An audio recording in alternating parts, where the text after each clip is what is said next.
Btec Tech Award and Enterprise. Component 3, the business documents. We're now going to have a look at the credit note. So let's see how this fits in. First of all, the purchase order is written. You give it to the business sends you a delivery note saying, oh, this is what we've delivered, and then sends you an invoice, says, please pay for this. So the credit note now fits in after the invoice. The purpose of this is it acts as a record that some goods have been returned, so you would like the money back, and so they'll send you a credit note and give you a refund. Or in the unfortunate circumstance that a mistake has been made on the invoice, perhaps you paid too much money, then they are going to give it back to you with a credit note. So it's a record that you'll keep. Again, it needs to be accurate. You need to keep it for financial document purposes in the future. A little bit confusingly, sometimes you can be given a credit note where they don't give you a refund, but it means that you can use the money to buy other goods in the future.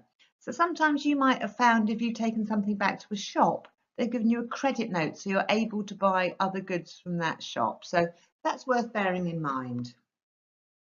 So this is what the credit note looks like. Again, it's pretty similar to a lot of other documents. So first of all, it must have the title credit note on so we know what we're dealing with.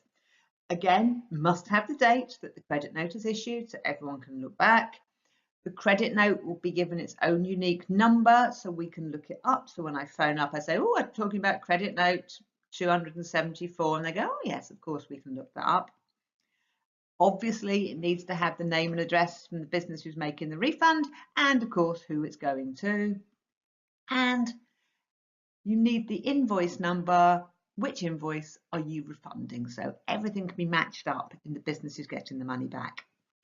You need a list of the items or item which is being refunded so you know what you have returned or have been mischarged. And finally, we need the total amount being refunded. Remember to double check your maths on that to make sure it's purpose. So as with all our documents, accuracy is king. You make mistakes, it will affect our financial documents in the future. So credit note is a refund.